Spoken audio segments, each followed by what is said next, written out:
دنیا سے احتراز کرنے والا زاہد ہے اور اپنی قسمت پر شاکر رہنے والا بھی زاہد ہے۔ حقیقی خوبصورتی چشم دل سے دیکھی جاتی ہے، اگر یہ سیاہ ہو تو چمکتی آنکھیں کچھ کام نہیں دیتی۔ جو شخص انتقام کے طریقوں پر غور کرتا رہتا ہے، اس کے زخم ہمیشہ تازہ رہتے ہیں۔ زندگی میں 3 چیزیں بہت سخت ہیں۔ نمبر 1 خوف مرگ، نمبر 2 شدت مرض، نمبر 3 ذلت قرض۔ اتنا پڑھو جتنا جذب کر سکو۔ محبت کا مطلب مجھے تب پتہ چلا جب سیب 4 تھے اور ہم 5، تو ماں نے کہا مجھے سیب پسند نہیں۔ خاموشی عالم کا زیور ہے اور جہالت کا پردہ۔ مزیدار غذا عمدہ اور اچھی ہے اور بھوک کو بڑھاتی ہے، اور بد مزہ غذا کو دیر سے طبیعت قبول کرتی ہے اور بھوک کو گھٹاتی ہے۔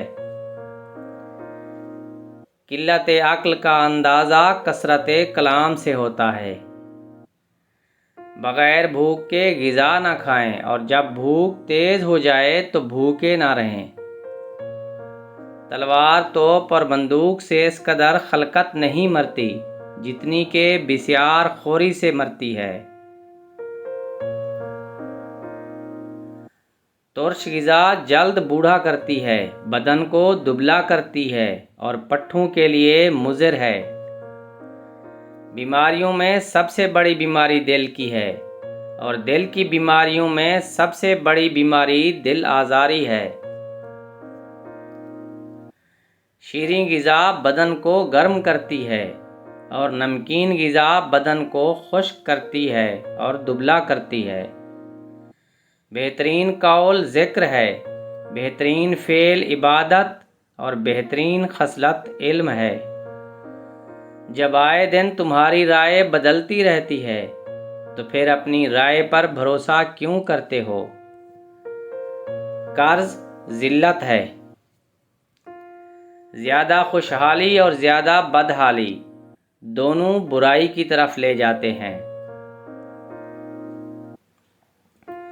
خاموشی گفتگو کا حسن ہے۔ اتنا کھاؤ جتنا ہضم کر سکو۔ میری 2 تمنائیں ہیں، اول یہ کہ خدا کا کلام سنتا رہوں، دوم خدا کا کوئی بندہ دیکھتا رہوں۔